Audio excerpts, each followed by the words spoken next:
Boa noite. Boa noite. Pronto, agora eu estou te ouvindo, está com uma distânciazinha. Bom, eu vou me apresentar e depois eu passo para você, tá bom? Tá bom? Para quem não me conhece, meu nome é Silvana, eu moro em Recife, tenho 55 anos, tenho um diagnóstico, um possível diagnóstico de doença rara, investigando doença mitocondrial, tenho desautonomia diagnosticada no tilt test. Assim, eu já tinha diagnóstico de desautonomia antes, mas comprovada no tilt test. Diagnóstico recente de autismo e aguardando a conclusão global do teste de autismo, que sai outras condições também, né? Uhum. E estamos aí tentando trazer informação. Ano passado eu tentei fazer algumas lives no mês de outubro para a gente tentar tornar essa condição um pouco mais visível, porque a gente vê hoje, eu estou muito feliz, ver a Rede Dó publicar um artigo sobre desautonomia, né? A gente já vê algumas pessoas bem interessadas em saber sobre a condição, e isso para a gente é uma coisa muito boa, embora a gente já tenha diagnóstico, mas o fato da condição está se tornando visível, muita gente que está sem diagnóstico até hoje vai ter uma facilidade maior do que a gente teve, né? Vai ser uma via crucis menor. Então, assim, o tema o tema que a gente, assim, que eu pensei para essa live foi o seguinte: como você é médica, né? Então, você sabia dos seus sintomas, você sabe o que poderia causar cada sintoma desse, mas você já conhecia a desautonomia, quais foram as dificuldades que você enfrentou como médica para chegar ao seu diagnóstico. Esse vai ser o tema de hoje. Eu vou passar para você se apresentar e a gente já pode dar início, tá? Eu quero agradecer a todo mundo que já está aqui com a gente, né? A todas as divulgações. Eu saí repostando todo mundo que também postou nos seus stories para a gente ver que realmente está tendo uma repercussão grande, inclusive fora do Brasil, e isso é muito bom. E vamos tentar, né? Vamos tentar levar a informação a quem tiver interesse em saber a respeito, né? Então, boa noite, doutora Júlia, muito obrigada por ter aceito o convite. Boa noite, então. Boa noite a você, Silvana. Agradeço muito o convite, tá? A gente sempre fica tentando mesmo uma parceria, né, com alguém para poder fazer essa conversa em outubro, para marcar, né, esse mês, que é o mês de conscientização sobre a desautonomia. Então, te agradeço muito o convite, tá? E a confiança. Então, meu nome é Juliana Dias, eu sou médica de família e comunidade, eu tenho 46 anos, eu sou mãe do Marcelo, casada com o Arthur, são meus parceiros aqui que sabem direitinho o que a gente passa, né? Porque só quem está dentro de casa mesmo para saber o que a gente passa, né, Silvana? Porque a gente só sai de casa quando a gente está bem, né? E quando a gente está bem, aí todo mundo vê a gente ótimo, assim, e fica até achando estranho quando a gente não está bem. Como é que pode ser isso tão, assim, diferente, né? Um dia tá tão bem, tá excelente, né? Tá trabalhando perfeitamente e outro dia tá completamente ausente, né, da possibilidade de fazer alguma coisa, até dentro de casa, né? Então, você me pediu para falar um pouco sobre a minha trajetória de diagnóstico, né? Então, assim, você falou, né, das suas condições, então vou falar assim que hoje eu tenho diagnóstico de síndrome de Ehlers-Danlos, né? E sei que a minha condição de desautonomia veio por conta disso, né? Dessa condição que é genética. Eu tenho Ehlers-Danlos do tipo hipermóvel, é um tipo que, apesar de hereditário, genético, não tem um único gene definido e existe uma pesquisa grande internacional que tá para definir, né, os múltiplos genes, provavelmente são múltiplos genes envolvidos, né, nessa condição. E aí, pelo fato de ter Ehlers-Danlos, então, eu tenho desautonomia, que é muito comum, né, como comorbidade, né, como consequência do Ehlers-Danlos hipermóvel, né, é muito frequente. E aí, como é que foi essa trajetória, né? Como é que uma médica bem estudiosa, como todo médico, né, mas assim, eu estudo muito mesmo, assim, nunca parei de estudar, né? como é que essa pessoa não conhecia esse termo desautonomia quando começou a ter esses sintomas, né? Então, assim, o que eu posso dizer é que desde a infância, eu sempre fui uma criança e um adolescente, principalmente, que tinha muito sono, que dormia muito, né? Então, isso já era uma coisa um pouco diferente. Mas a minha família já é meio dorminhoca. Assim, sabe aquele povo que dorme depois do almoço? Vai todo mundo assim, espalha todo mundo para uma caminha? É assim, lá em casa, no final de semana. Depois do almoço, vai todo mundo para uma caminha para tirar um cochilo, né? Então, como eu já tinha uma família que era meio assim, né? Eu era só um pouco mais dorminhoca, então isso me chamava atenção um pouco em relação aos meus amigos, mas não chegava a ser um problema, né? Era uma coisa que eu conseguia administrar. Aconteceu que depois de eu ter tido um episódio de burnout, né? De esgotamento profissional e tal, eu comecei a ter sintomas mais frequentes, né? E também eu acho que teve a ver com o período de climatério, né? Próximo da menopausa, então, né? Com a questão da queda de estrogênio e tudo, eu comecei a ter mais sintomas. Então, eu comecei a ficar bem mais cansada, né? Eu conseguia ter uma semana normal de trabalho, mas no final de semana eu ficava muito esgotada, né? E comecei a ter também umas taquicardias, né? Sem muita explicação. Estava sentada, às vezes nem de pé eu estava, às vezes tinha taquicardia. E comecei a perceber que esses sintomas começaram a ficar frequentes, né? Então, como eu já suspeitava um pouco da Ehlers-Danlos, eu fiz um ecocardiograma, fiz um Holter, né? E eu fiz o eco, fiz o Holter e deu tudo normal. Então, eu pensei, não é Ehlers-Danlos, né, e tal, tá tudo bem, né? Achava que se tivesse tudo normal, já descartaria, então, essa possibilidade. Comecei a fazer vários tratamentos, né? Achei que eram coisas da minha cabeça, como a gente escuta, né? Que todo mundo da desautonomia tem essa história, né, Silvana? Assim, muito comum isso, né? As pessoas falarem assim, deve ser alguma coisa emocional e tal. Ainda mais que eu tinha tido uma situação de esgotamento, né? Mais provável ainda, né? Então eu mesma, como médica, achei que era isso mesmo, que era alguma coisa, algo emocional que eu estava tendo, né? Que eu ficava com tontura, que eu ficava com taquicardia, os exames cardiológicos eram normais, então devia ser algo assim. Aí eu comecei a fazer tratamentos, então, com uma psiquiatra, né? E não estava melhorando, sabe? Eu não sentia melhor, assim. Eu continuava com sintomas. Os remédios, na verdade, mais me pioravam do que me melhoravam, né? Eu sentia muito efeito colateral dos remédios, né? Então, parecia até que eu tinha lido a bula antes e estava fingindo, né, os efeitos colaterais, porque eu tinha muitos efeitos colaterais e pouca resposta aos medicamentos, né? E com isso, com a questão de começar a ter afastamentos do trabalho, eu fui ficando muito triste. Então, aí confunde ainda mais, né? Fica mais parecendo ainda que seja algo psiquiátrico, né? Algo psicológico, né? Algo com a questão emocional, porque, na verdade, a desautonomia nos deixa muito incapaz, muitas vezes, e isso daí mexe com o emocional. Então, ficou tudo meio confuso.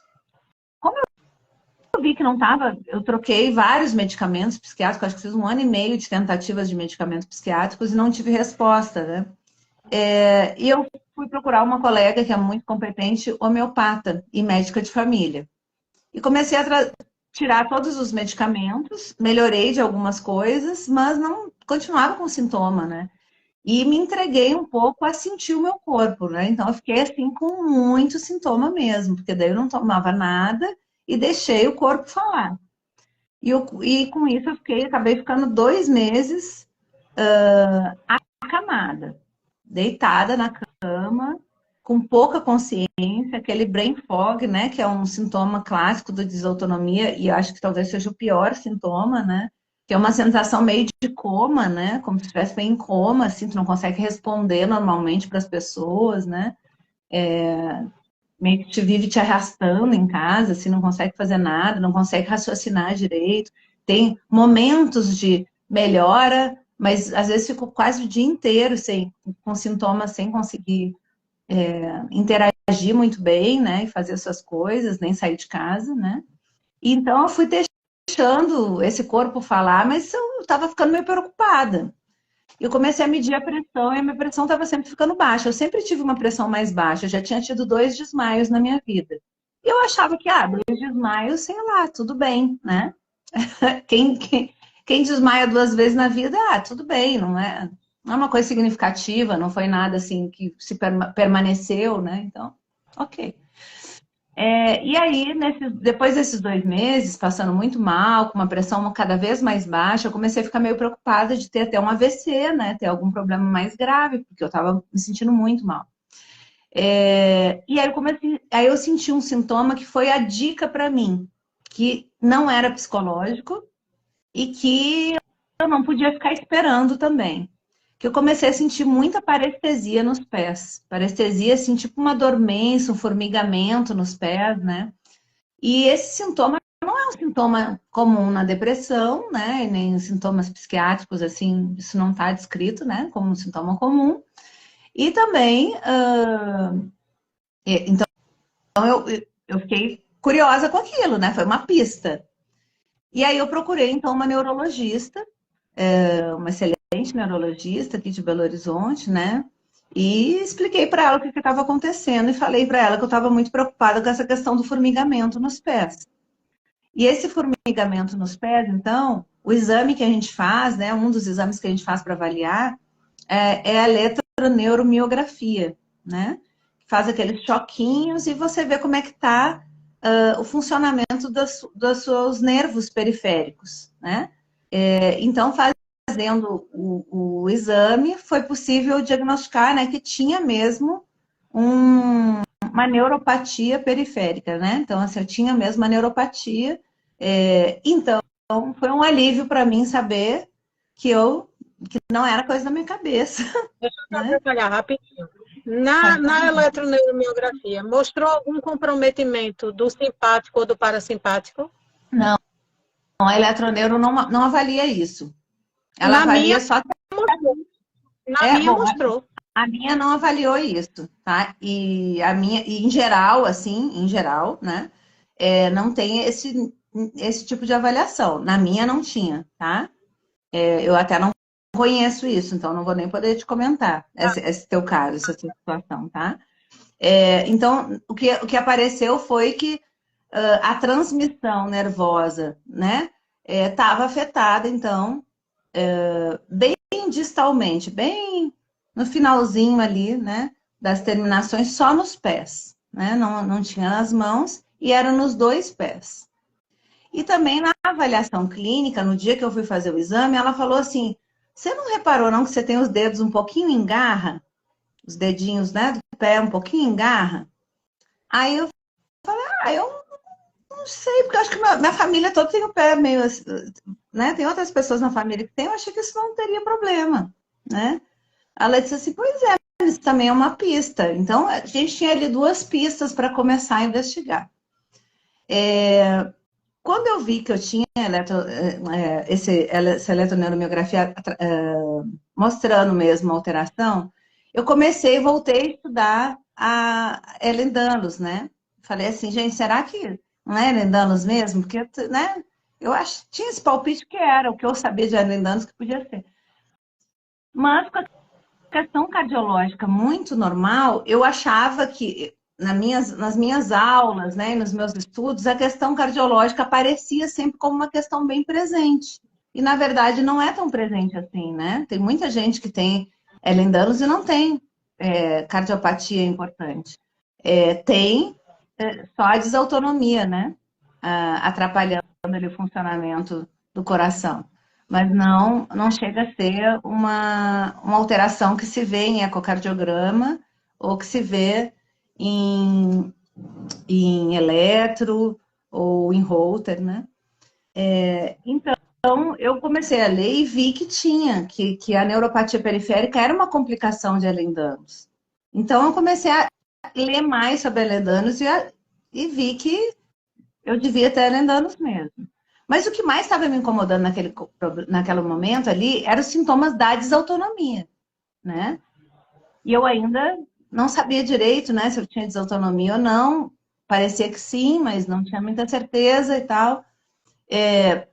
O que me diziam da desautonomia, né, quando eu já tinha feito uma consulta, que a cardiologista tinha me falado assim, você tem síndrome vasovagal, né, então isso daí às vezes dá, mas é uma coisa benigna, é algo que não vai te atrapalhar no dia a dia, é só se hidratar bem, né, e tal, aquela coisa, né. E aí, então, eu não estava ligando ainda muito as duas coisas, né. Mas aí eu comecei a estudar muito a minha sorte, assim, grande mesmo, que fez muita diferença para mim, foi ter encontrado a Janaína, que é a coordenadora, né, do grupo de desautonomia no WhatsApp. Então, eu comecei a conversar com a Janaína antes de fazer parte do grupo, pelo Facebook, ela tinha umas matérias no Facebook, né? Comecei a ler disso e tal, e ela foi me contando o que ela sentia, e eu falei assim, nossa, é exatamente o que eu sinto, né? Eu sinto esse brain fog, eu sinto essa dificuldade de ficar em pé, quando eu fico em pé, quando eu vou tomar banho, eu sentia piora, né? Quando eu ia tomar banho, às vezes tinha que tomar banho sentada. Então, muita sonolência, piora da sensibilidade para o frio e para o calor, né? Vários sintomas que eu falei assim, gente, essas minhas esquisitices, que eu achava que podia ser, né, minhas, assim, né, que não fossem doença, tá tudo somando, tá tudo encaixando com as mesmas coisas que a Janaína sentia. E então eu falei assim, não, então eu acho que eu tenho autonomia mesmo. É uma coisa, é um pouco mais do que a síndrome vasovagal, que eu achava que era uma coisa mais, assim, esporádica e pontual, né. É algo que está permanecendo, que eu estou tendo mais sintomas. Então, aí eu voltei para a cardiologista, aí ela já tinha me pedido para eu fazer o tilt test, e eu achava que eu não precisava fazer, porque não ia fazer muita diferença, né? Na condução do caso, né? E aí, no fim, acabei querendo fazer, até por causa da questão dos afastamentos do trabalho, para poder ter uma prova de que eu tinha um problema real ali, né? Que estava dando. Tava me prejudicando, assim, as condições de vida, né, e de trabalho. Então, aí eu fiz o tilt test, porque eu tinha medo de fazer o tilt test também, né, porque o tilt test dá muito mal-estar para quem tem desautonomia, né. Então, aí eu fiz o tilt test e aí realmente veio mesmo, né, lá que eu tinha desautonomia mesmo, né. Aconteceu comigo no tilt test o que acontece com muita gente, que lá do grupo nosso, né, de desautonomia do WhatsApp, que o laudo que veio foi muito mais suave do que o que eu senti lá na hora, né? Porque eu cheguei a ter um apagão lá na hora e a médica não percebeu e eu estava muito ruim, então eu também não, né? Quando veio o laudo lá, já dizia desautonomia, eu fui para casa e tá, me dei por satisfeita, mas depois eu vi que ficou faltando ali explicar que, na verdade, mesmo sem usar o isordil, né? Sem usar medicação que induz, né, mais sintomas de desautonomia no tilt, eu tive um apagão lá, né, senti bem mal, sudorese, assim, né, fiquei passando mal. Mas aí, como demora o tempo do exame depois para te recuperar, eu me recuperei, mas eu não falei nada para ela, porque eu estava meio fora já, da casinha, né. Então, quando eu saí de lá já com o relatório, falei, tá, isso aqui é o que eu preciso para minha perícia médica, né? E saí de lá com aquilo, já me dando por satisfeita com aquilo. E aí continuei acompanhando com a neuro, e a neuro pensou que eu teria. Ai, tá me faltando o nome da. Hoje eu não tô 100%, sabe? Cansada demais da semana.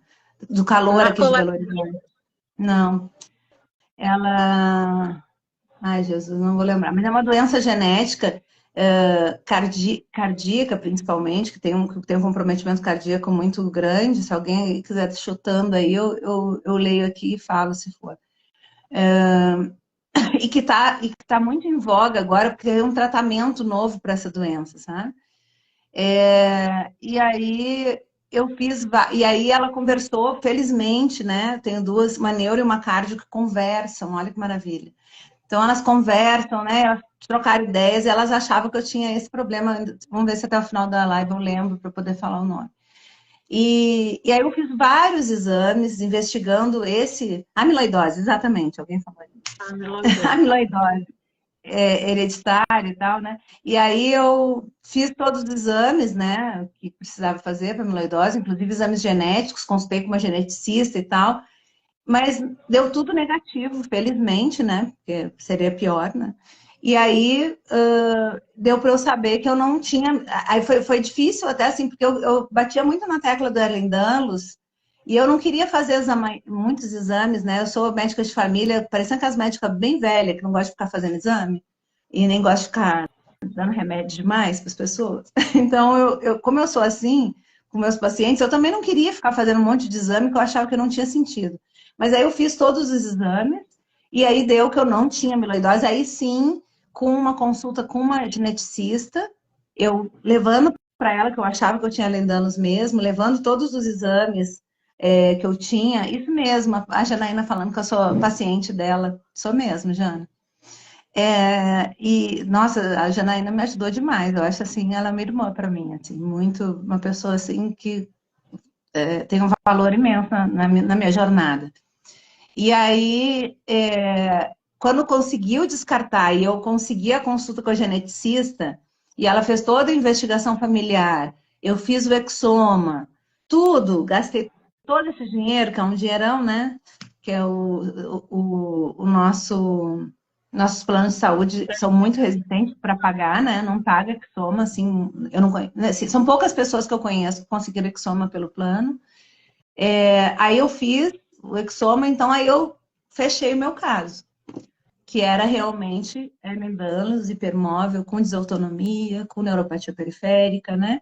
E aí foi assim que eu consegui concluir, né, o meu diagnóstico, né? E a partir de então eu comecei a querer ajudar as pessoas, né, nessa jornada, né? Porque uma vez eu e a Jana fizemos uma live, tá até no meu canal, quem quiser assistir, sobre desautonomia também, falando no mês de fevereiro, que é das doenças raras, né, Silvana? Você sabe disso também, né? Mas a gente sabe que não é raro a desautonomia, mas a jornada da pessoa com desautonomia é igual uma jornada de quem tem doença rara. Porque as pessoas demoram muito tempo para poder fazer o diagnóstico, né? E sofrem muito preconceito, né? Tem muita dificuldade de encontrar médico que saiba do assunto. Então, assim, é uma jornada muito parecida com quem tem doença rara, condição rara, né? E aí, por isso que a gente também costuma fazer alguma atividade de conscientização, né, de advocacy, assim, no mês de fevereiro também, fevereiro e outubro, né? Mas então, fico aqui, né, à disposição, acho que assim já são 6h30, 7h30, para também responder perguntas suas ou de quem estiver aí na live perguntando, o que eu souber responder, né? Porque a gente não sabe tudo, né? E eu tenho muita tranquilidade em não saber tudo. Então, a gente vai respondendo o que a gente puder. Obrigada. Que é a dificuldade que a gente tem é de encontrar médicos humildes, né? Na grande maioria das vezes, eles não sabem e, tipo, te atropelam, te diagnosticando normalmente problema de saúde mental, porque fica mais fácil, né? A Silvia Brito, ela perguntou aqui, boa noite, que tipo de eletroneuromiografia avalia as funções do simpático e do parasimpático? Na realidade, eu não sei que tipo, eu já devo ter feito perto de 20 eletroneuromiografia. Tá? E aí eu vou procurar os meus resultados, eu tenho todos os resultados guardados e vou ver a diferença e eu posto lá no meu feed para mostrar qual foi que avaliou, qual foi, porque eu fiz agora uma recente que avaliava também comprometimento cardíaco, porque eu chego a fazer 5.000 arritmias em 22 horas. Né? E agora o médico pediu um holter de 7 dias para a gente ver, porque ele acredita que eu possa chegar a 20, 30 mil por dia, por conta dos meus sintomas, né? E muita dor no peito. Mas o que é que acontece? Terça-feira eu fui fazer um exame vascular, porque apareceram alguns emaranhados de veia no meu pé, no tornozelo, e muita dor em queimação, além da parestesia nos 2 pés que eu já tenho faz tempo. E aí, quando eu cheguei, meu esposo fez primeiro, que ele também ia fazer, e saiu da sala, e eu fiquei com a médica. E aí ela perguntou o que eu tinha. E aí eu fui dizer, olha, eu tenho doença rara, mas ainda é em investigação, porque no meu exoma deu uma variável de significante, aliás, uma variante de significado incerto. Então eu vou repetir agora o exoma. E realmente é um exame bem caro, né? A gente sofre, além das doenças, com a despesa que a gente tem. E aí eu falei, tenho neuropatia, meus pés já são em garra também, os 2 pés, tenho indicação de usar órtese, já tenho perda auditiva com indicação de aparelho, enfim, eu tenho todos os plus que vêm no conjunto das doenças que eu tenho. E aí quando eu comecei a falar para ela, você tem certeza que você tem isso tudo? Aí já dá vontade de você levantar e sair, né? Porque, tipo, eu ia estar lá inventando o que eu tenho, aí o que é que eu estou fazendo agora? Todo médico que eu vou, eu peço laudo. A do otorrino, ouvido direito, ela não escuta, me dá um laudo. O meu geneticista me dá um laudo, porque aí agora, quando eu vou para o médico, eu não falo mais, eu entrego os laudos e ele, se quiser questionar, questione do médico e não de mim, né? E aí eu disse a ela, olha, a minha desautonomia está bem descompensada, eu não sei se eu vou aguentar o exame, o exame era todo em pé. Aí ela, não, mas o seu exame vai ser rapidinho, porque você não tem nada. Aí eu, tá bom. Aí quando começou o exame, ela tá grávida. Nos dias de parir, vai parir daqui a uns 15 dias, ela disse. Então, assim, já estava com aquele desconforto dos últimos momentos de gravidez. Tá? E eu em pé lá na frente dela, tipo um palquinho assim, mais alto, eu ficava mais alta que ela lá, avaliando. Só que ela encontrou, o que ela disse que eu não tinha nada de olho, ela encontrou. E aí o exame demorou além da conta. Como eu vi que ela estava muito desconfortável, eu não queria pedir para parar o exame. Aí fui o exame até o fim. Resultado, passei mal, quase desmaiei lá em cima, batimentos chegaram a mais de 200, minha saturação foi para 60, ela ficou louca na sala, né? Aí saiu, foi pegar água, café, mandou eu botar as pernas para cima, enfim, aquele Deus nos acuda, e aí depois ela, desculpe, realmente você é bem complicada. Tipo, parece que a gente gosta de dizer que está doente, não é por aí, a gente sabe o que a gente sente, né? E para saber o que a gente sente, para não sentir o que a gente está acostumado de desconforto, a gente tenta avisar antes para evitar esse tipo de situação. Mas é bem complicado, né? Fora que ela, do horário marcado até a hora que atendeu, foram quase 2 horas, 1h40, mais ou menos. E aí, quando ela viu a situação, ela pediu desculpa, que não sabia, que eu tinha atendimento preferencial. Eu realmente não estava com o cordão, eu ainda estou resistente a usar o cordão, embora eu já tenha comprado. Mas é meio que eu fico envergonhada e eu ainda não acostumei com essa situação de assumir que sou autista, ainda está sendo uma coisa bem difícil. O meu cordão é girassol e o quebra-cabeça, e eu ainda estou tentando me acostumar com essa ideia, mas é uma coisa que vai facilitar muito a vida da gente e que a gente tem que ter consciência de usar e de falar, né? A Silvia está dizendo aqui que desautonomia é doença de rico. Eu estou ficando pobre de tanto gastar com tantos exames. Realmente, não é que ela seja doença de rico, não. É que, como as pessoas não entendem, o que é que acontece? Eu senti, quando eu comecei a perder a audição, aí eu fui para o otorrino normal, aí o otorrino indica otoneuro. Aí você vai para o otoneuro faz 2.000 exames. Aí quando o otoneuro não tem, o plano de saúde não cobre, aí você já paga particular. Alguns exames que ele pede, o plano também não cobre. E olha que o meu plano não é ruim, é um dos melhores da minha operadora, então é para cobrir tudo. Eu vivo, além da doença, tendo que brigar na justiça, né? Com o plano de saúde. Aí fui para o oftalmo por causa dessa dificuldade de ver, porque até você ter certeza que é da desautonomia, a gente precisa descartar outras causas. Aí vou para o oftalmo, aí ela indica um neurooftalmo. Aí vai para neurooftalmo. Graças a Deus, a mulher sabia o que era desautonomia, né? E aí depois de fazer também milhões de exames, aí ela explicou que era da desautonomia, mas que tinha que ficar acompanhando a cada 6 meses, para ver se não ia aparecer nenhuma alteração de retina. Mas a princípio não tinha alteração de retina. Muito bom. Então, a gente passa, eu acho que eu já passei por mais de 100 especialidades de médico, ou a mesma especialidade várias vezes, até que a gente ache que a gente realmente tenha empatia e que tenha empatia por a gente, né? E é essa dificuldade. Eu acho que a dificuldade maior é a gente dizer para o médico que tem desautonomia e ter uma situação dessa. Desautonomia, aquela cara assim de que você tem certeza disso? Onde foi que você escutou falar, né? Porque até o médico falar para mim que eu tinha desautonomia, para mim desautonomia era só a questão de eu tenho autonomia da minha vida. Eu sou livre para fazer o que eu quiser. Então, na hora, a desautonomia era o contrário de ser livre, era perder a minha liberdade. Que não deixa de ser, né? Porque na hora que a gente recebe o diagnóstico de desautonomia, a gente já perdeu a liberdade faz tempo, né? Então, aí deixa eu só ver aqui o que é que o pessoal está Silvana, falando, porque tem. enquanto você vê aí, vou só fazer 2 comentários disso que você falou, tá? Acho que Pode uma coisa fazer. que foi muito boa, apesar de triste, foi a questão da desautonomia pós-Covid, né? Com a questão do Covid, a desautonomia ficou muito mais conhecida, né? Porque, infelizmente, a desautonomia, ela é uma consequência não tão incomum, né, do Covid, o Covid longo, né? Quem tem Covid longo, ou até às vezes quem não tem Covid longo pode ter a desautonomia durante, né, a manifestação aguda do Covid.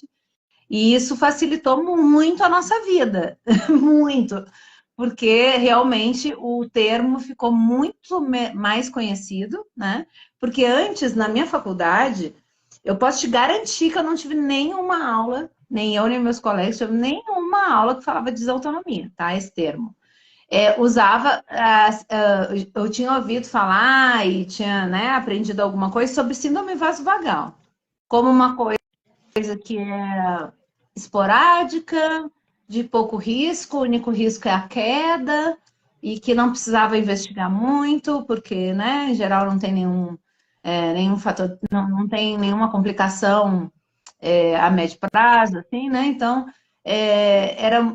foi assim que eu aprendi. E a questão do Covid ajudou muito a gente a tirar um pouco a desautonomia da gaveta como uma condição mais complexa, né? Menos simples do que só a questão da síndrome vasovagal, do desmaio, que é esporádico, né?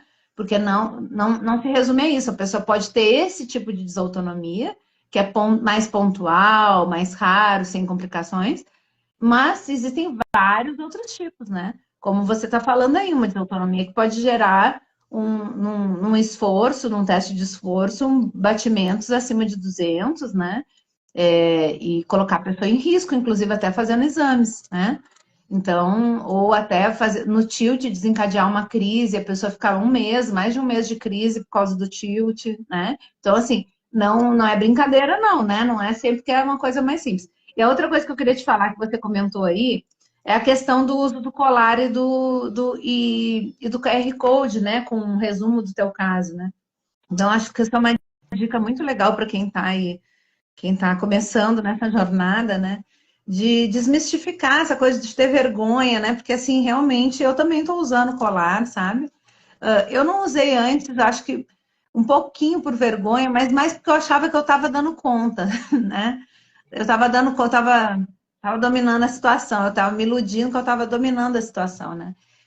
Mas hoje eu sei que, às vezes, de uma hora para outra, eu perco esse domínio, né? Então, ter o colar, até que, mesmo que eu não esteja com ele, se estiver na minha bolsa, já vai chamar a atenção da pessoa, assim, né? De que essa pessoa tem um problema ali, né? Ela já tem um diagnóstico, já tem um problema, pode me ajudar até no atendimento de uma urgência, né? De alguma coisa assim, né? Se eu tiver um desmaio, alguma coisa assim, né?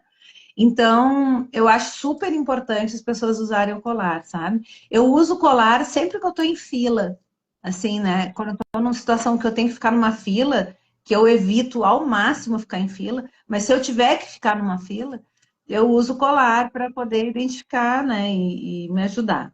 Então, tem usado, sabe? Também acho difícil, viu? Não acho fácil, não. E uma outra coisa que eu acho que é uma dica boa para dar, que eu usei na última vez que eu viajei, há 2 anos atrás, uma viagem longa, internacional, né? É aquele cartão que em português e em inglês, falando que você tem desautonomia, sabe? E eu acho que seria legal se todo profissional de saúde, não precisa nem ser um médico, que souber que a pessoa tem desautonomia, elaborasse um cartãozinho desse, colocasse o seu carimbo, né? Pode ser o fisioterapeuta, às vezes, que te acompanha, né? Algum outro profissional, a Nutri, que te acompanha, se for SAM, por exemplo, síndrome de ativação de mastócitos, né? Que as pessoas divulguem esse cartãozinho, porque isso eu acho que se tu tem um desses com um carimbo de algum profissional da saúde, isso pode te ajudar nesse tipo de situação que tu foi lá fazer um exame, a pessoa já... Aí eu já entregaria, já iria de colar, sabe? Para já evitar a fadiga de ser julgada, né? De novo, pela milionésima vez, né? Então, colocar o colarzinho e usar e entregar esse cartãozinho para a pessoa já ficar assim esperta, sabe? Eu acho que é uma boa. Você tem esse cartão? Eu tenho. Eu tenho esse Mas modelo, eu já mandei lá no grupo, mas vocês podem pedir que eu mando de novo. eu vou te pedir, porque eu acho bem interessante. Eu não conhecia esse cartão, não. O crachá eu uso agora, mas não. Mas até o ano passado eu usava uma bomba de morfina. Eu tinha uma bomba de morfina implantada na barriga e ela tinha um catéter que passava por dentro do corpo e ficava gotejando morfina 24 horas na medula para dor crônica.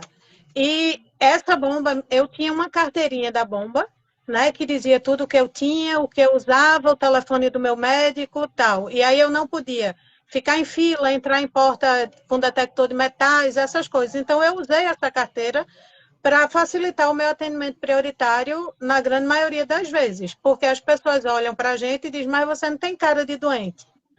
Né? Eu ainda não consegui identificar qual é a cara de doente, inclusive eu já fiz um mural com um monte de pacientes raros, tem sua foto lá também, para mostrar ali qual a cara é diferente, porque todo mundo tem cara normal, né?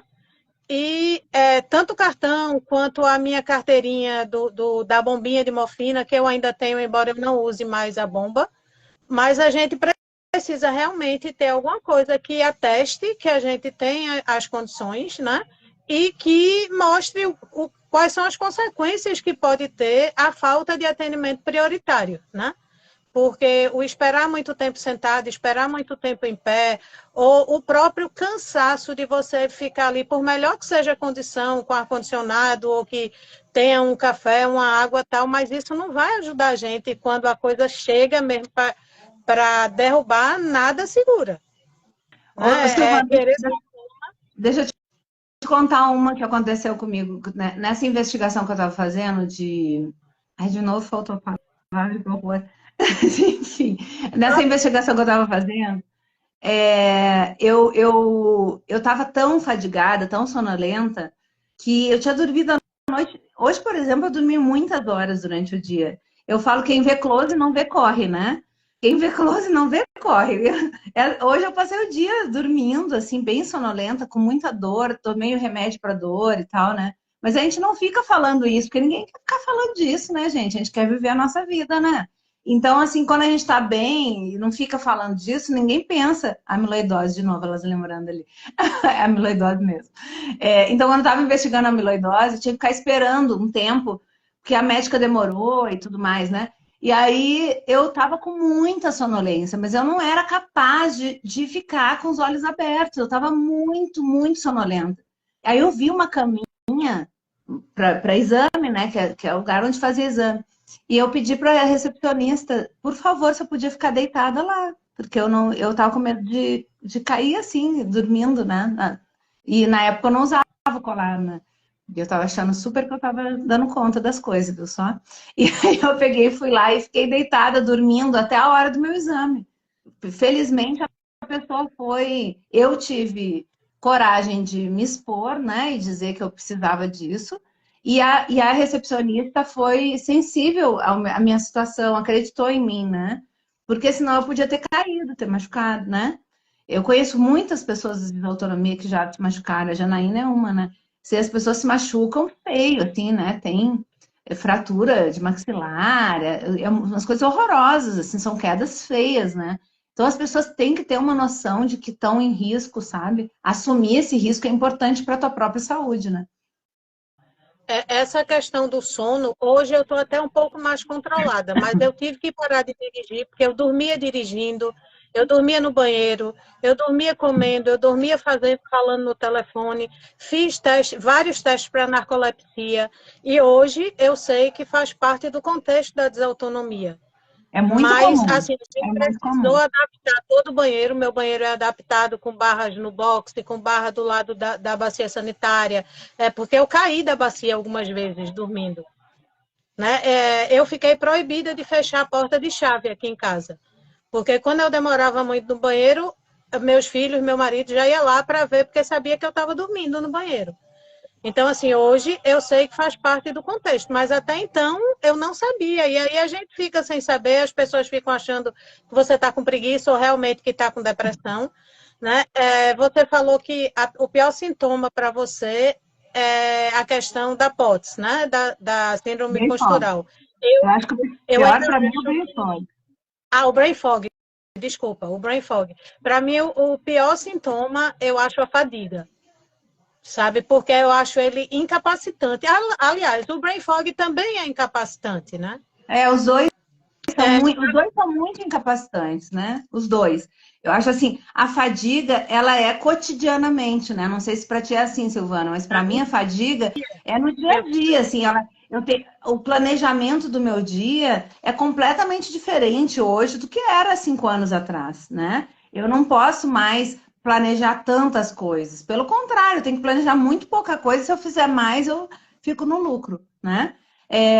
Mas assim, o brain fog, eu acho assim, ele é uma incapacidade total, né?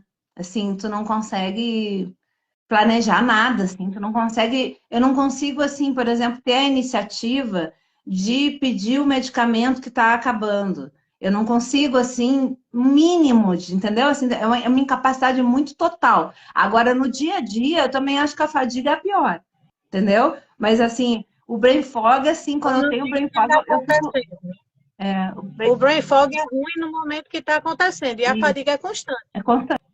Exatamente. E eu fiz uma enquete, não sei se tu te lembra, lá no grupo do Desautonomia, né? E mais de 90% das pessoas têm fadiga cotidiana, diária. Quem tem desautonomia está no grupo, né? Em geral, quem procura o grupo não é o que tem uma desautonomia levinha, é porque já tem uma desautonomia que está preocupando ela, né? Mas naquele nosso grupo que tem mais de 210 pessoas, 90%, mais de 90% tem fadiga diária. A Ângela aqui está perguntando se os sintomas da desautonomia podem ocasionar um infarto ou AVC. Se eu estiver errada, você me corrija. A desautonomia em si, ela não vai causar o infarto ou o AVC, não é uma consequência da desautonomia. Mas a partir do momento que o seu batimento cardíaco vai muito alto, perde o controle, que a sua pressão é muito alta, isso pode levar a um AVC, né? Ou Exatamente. um infarto. Então, por isso que a gente não deixa, é da desautonomia e deixa para lá. Não, você precisa ter um acompanhamento no cardiologista, você precisa tomar medicação para pressão, medicação para diminuir os batimentos cardíacos. Eu faço uso de beta-bloqueador e uso uma medicação para aumentar a oxigenação no coração, porque eu tenho também insuficiência venosa, desculpa, insuficiência venosa. Então, tem que tomar remédio, não é porque faz parte do contexto da desautonomia que a gente vai deixar para lá porque está no pacote, certo? Outra coisa que ela perguntou, em Minas Gerais, onde é que a gente consegue o cordão? Na realidade, o cordão você compra em qualquer plataforma Banca. dessa aí. Em banca, compra na Shopee, na Amazon, no Mercado Livre. Agora, existe no Instagram um perfil chamado Inclusão em Ação. eles vendem já com o crachá prontinho, com QR Code, você envia para eles os seus laudos e eles fazem já o crachá com QR Code. E tem também um que, se não me engano, é Sunflower, que eles também né? Então, assim, você pode mandar fazer o teu crachá na sua cidade mesmo, mas como ele já tem o padrão todo bonitinho, faz lá, mesmo que pague um pouquinho mais caro, mas vai ser uma coisa bem, bem fidedigna, né? Outra coisa que eu quero agradecer o pessoal do Uruguai que está com a gente em toda live. Está aqui a Dulce do Uruguai divulgando as nossas lives, falando sobre desautonomia. É um desafio para mim fazer essas lives. Hoje, por exemplo, eu estou aqui derretendo porque eu tive que tomar remédio para febre antes de começar a live. Eu passei amanhã no dentista e isso já deixa você descompensado, mas eu acho que vale a pena um sacrifício, porque é só no mês de outubro e eu estou vendo um monte de gente que nunca nem ouviu falar de desautonomia e entrando depois e agradecendo pela informação que a gente está dando. Que a gente deixe bem claro aqui que isso aqui eu não estou querendo virar blogueira nem influenciadora digital da desautonomia, mas eu quero que outras pessoas que passem pelo que a gente já passa há tantos anos, que possam ter a vida facilitada por esse caminho que a gente já está abrindo para eles. Né? Que se a gente ajudar uma pessoa só, já valeu todo o esforço que a gente fez.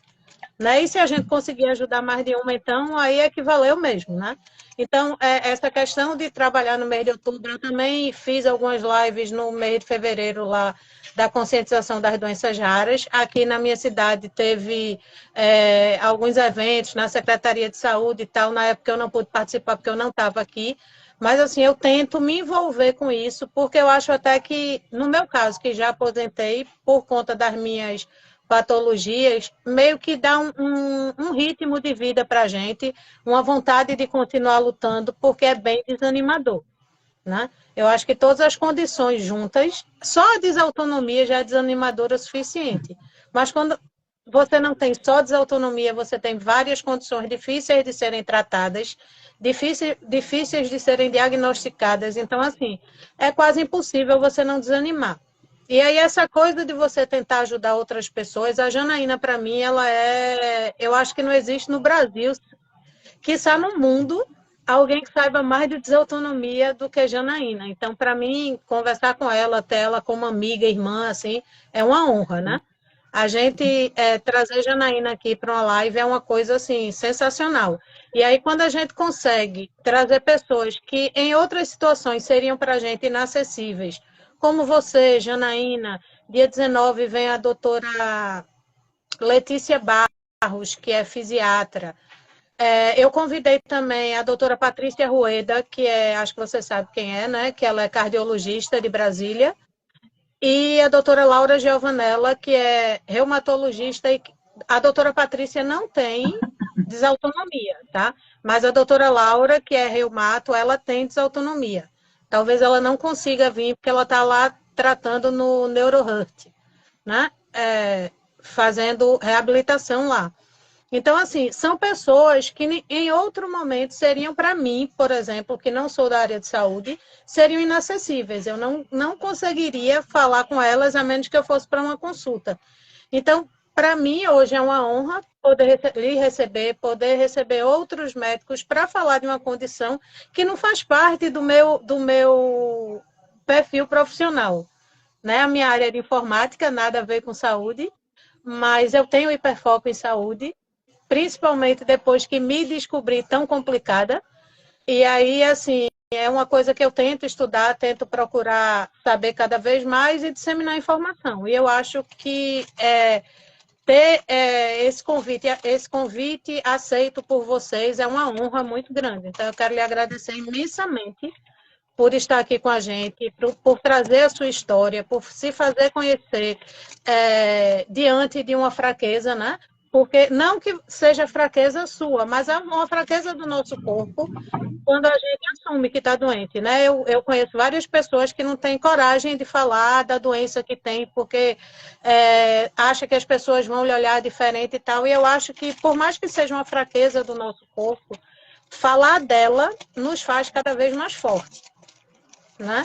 e ter você aqui falando com a gente, falando das suas dificuldades. Seu pai e sua mãe, eu acho, estão aqui porque alguém falou que você mamava dormindo, né? E depois, acho que foi seu pai. Ju, um beijo do papai, então com certeza é o pai, né? E é, essas pessoas que convivem com a gente, elas acompanham as nossas dificuldades, né? E eu acho que para elas é um orgulho muito grande ver você aqui falando de uma coisa que é tão difícil para você, né? Uhum. Obrigada, Silvana. Eu sei que para você também é difícil. Agradeço o teu empenho. Você fez lives maravilhosas, né? Até aproveito para divulgar para as pessoas aí que assistam as outras, né? E que eu digo, eu vou aproveitar a oportunidade para divulgar e fazer conhecer o curso da Janaína, que em breve vai estar saindo aí, né? E que eu tenho certeza que vai ajudar muita gente. Que a Janaína, apesar de não ser médica, ela sabe mais que quase todos os médicos que eu conheço sobre desautonomia, porque ela estuda há 18 anos de desautonomia, né? Ela tem mais que uma faculdade de medicina de desautonomia. Então, ela tem muito mesmo conhecimento, a gente tem que aproveitar que ela é muito generosa com todos nós, né? Para fazer a gente conhecer ainda mais sobre isso, né? E ela sempre tem muita consciência, né, de dizer para as pessoas não deixar de acompanhar médico e tudo, mas ela dá um conhecimento muito amplo para todos nós, né? Ela consegue, ela tem um banco uma biblioteca de desautonomia que ela compartilha com todo mundo lá do grupo, né? Então, quem quiser fazer parte do grupo, ou então se interessar, quiser a questão do cartão, qualquer coisa assim, pode me escrever aí no Instagram, né? Ou lá pelo grupo do Desautonomia. Se quiser entrar no grupo de Desautonomia, nos fale aí que a gente coloca no grupo. É um grupo muito legal, né, Silvana? É um grupo muito parceiro, muito amoroso, né? A gente se sente tão acolhido ali, né? É tão legal. Então, convido a todos aí a participar com a gente nesses grupos, claro, quem precisar, né? Mas te agradeço muito, Silvana. Parabéns pela tua iniciativa, pela tua força, tá? E não se sinta tão distante. Se precisar conversar comigo, pode conversar também, tá bom? Tá. No WhatsApp, se quiser me acionar, né? Eu não tenho atendido muito, porque não tenho conseguido, né? Depois eu trabalho no SUS 40 horas, então quando eu chego em casa eu fico muito cansada. Então, eu não estou conseguindo mais fazer esse compromisso com os pacientes, então eu não estou mais atendendo. Mas eu estou treinando um médico aqui de Belo Horizonte, muito bom, o Bjorn, né? Um médico alemão que eu conheço muito e confio, e tem uma formação excelente. Ele está se interessando, está estudando desautonomia. Então, em breve, ele vai poder ajudar vocês também. Só uma coisa, eu vou te pedir para, por favor, mandar esse cartão, porque tem uma amiga aqui, ela é da Secretaria de Saúde, ela está assistindo às lives da gente e me pediu para a gente mandar o modelo do cartão. Então, André, eu te mando por zap, quando a Júlia mandar para mim, eu mando para ela, né? Porque de repente é bom que isso realmente seja muito divulgado, que vai facilitar a vida de muita gente, né? O curso da Jana eu vou divulgar com a maioria dos médicos que eu conheço e que eu tenho acesso, porque aí termina que a gente que tem uma condição mais complicada, uma condição rara, a gente termina ficando amigo dos médicos que acompanham a gente, porque é uma rotina de médicos intensiva. Então, assim, eles se sensibilizam, graças a Deus eu consegui bons profissionais que se sensibilizam com a minha condição, que quando eu não consigo esperar uma vaga para ser atendida daqui a 30 dias, pode vir, ligue para mim pessoalmente e me atende. Então, assim, eu vou tentar fazer com que essas pessoas se interessem pelo curso e queiram participar do curso da Jana, porque quanto mais gente da área de saúde a gente trouxer, melhor para a gente, né? Não vai ser nem melhor para eles, vai ser melhor para a gente, para que a gente possa ter uma condição mais visível, né? Então, que vocês entendam que a gente pode cancelar alguma live que já esteja marcada por não ter condição de vir aqui, mas que, como é só o mês de outubro, eu vou fazer o possível para que a gente possa cumprir as prometidas. E como eu falei na passada, Jana ainda vem, eu vou tentar combinar com Jana para o último dia de outubro ser com ela para a gente fechar com chave de ouro o mês, tá bom?